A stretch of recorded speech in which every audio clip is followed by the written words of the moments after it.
Bonjour à tous, bienvenue pour ce podcast de la Fédération internationale pour la clinique de concertation, intitulé Comment se faire sujet ou comment redécouvrir un pouvoir d'agir grâce au réseau et au rhizome représentés par le sociogénogramme.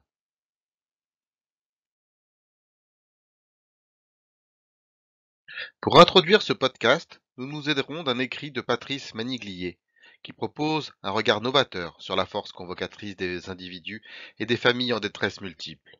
Une méta-expertise capable de réunir les expertises morcelantes de l'aide, du soin, de l'éducation, du contrôle et de la culture, qui évalue principalement pathologie et déficit de ces situations.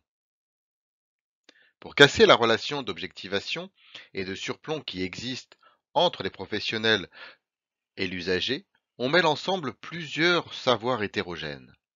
Les savoirs hétérogènes placés dans le même espace et concernant un même objet finissent par ne plus pouvoir se rapporter à leur objet comme à quelque chose qui serait sur un tout autre plan qu'eux. Leur objet finit par apparaître à son tour comme un sujet de savoir, comme détenteur d'un savoir propre, ne serait-ce que celui qui fait tenir ensemble tous ces savoirs hétérogènes.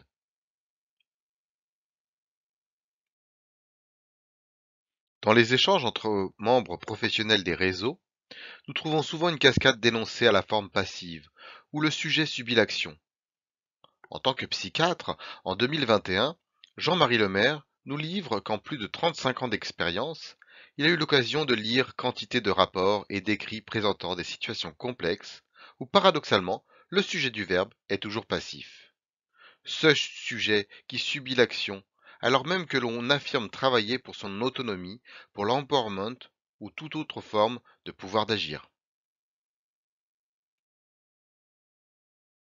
Mais qu'est devenu le complément d'agent quand Mohamed a été hospitalisé en pédopsychiatrie, quand la mère de Valentina a été admise au service de psychiatrie adulte, quand Fausto a été orienté vers un service de psychiatrie adulte ambulatoire, quand Michele et sa famille ont été adressés à l'association qui s'occupe du harcèlement moral, quand Ricardo a été envoyé dans une communauté pour mineurs, ou quand Giovanni a été incarcéré à Favignana.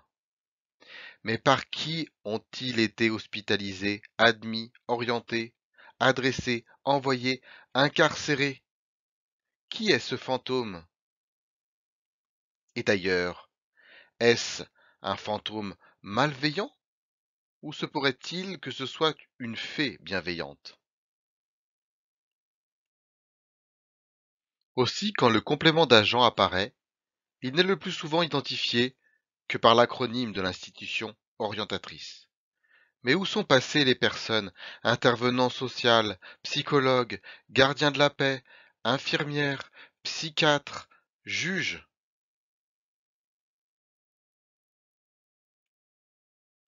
Si nous revenons un temps à la grammaire classique, selon l'analyse syntaxique classique, en présence d'un verbe à la forme passive, le complément d'agent désigne celui qui accomplit l'action exprimée par le verbe, qui serait sujet si le verbe était à la forme active de la même phrase. Selon aussi la hiérarchie de Croft, nous trouvons des compléments d'agents plus ou moins animés. Dans les non animés, on pourrait trouver des objets.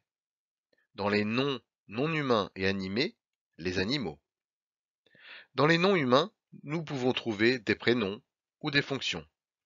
Dans les noms de parenté, nous avons là la notion de filiation. Nous trouvons ensuite les pronoms de la troisième personne, les pronoms de la deuxième personne et les pronoms de la première personne.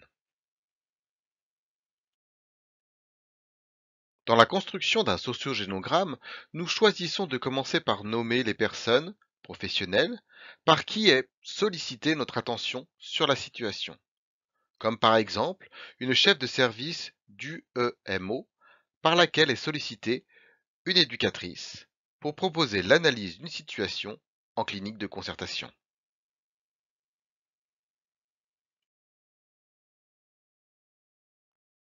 Nous allons donc progresser dans cette construction en posant la question: mais par qui donc a été activée la chef de service du EMO?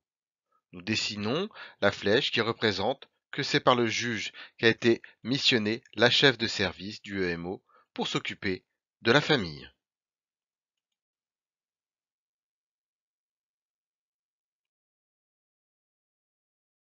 En poursuivant cette remontée d'informations, nous chercherons à identifier par qui a été interpellé le juge.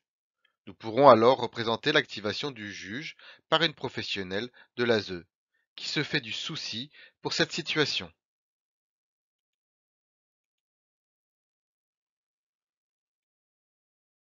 D'activation en activation, de proche en proche, nous remontons les flux de délégation en traçant l'histoire en sens inverse.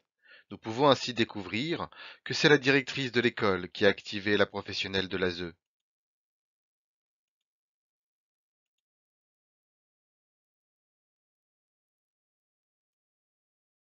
Les professionnels de l'école, eux, ont été activés par les membres de la famille, et plus précisément la mère.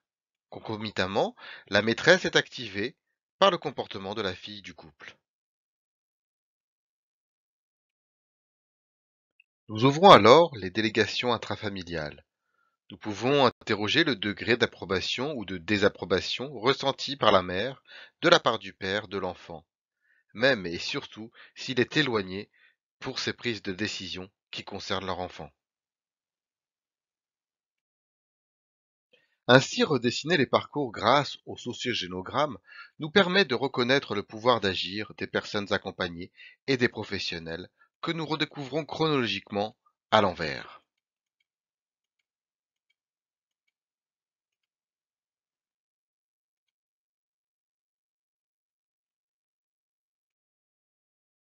En remerciant toutes les familles et personnes qui ont cheminé avec nous pour nous aider à mieux travailler ensemble, nous espérons que ce podcast de la FICC vous a intéressé et qu'il vous donnera envie de suivre cette belle aventure du développement du travail thérapeutique de réseau.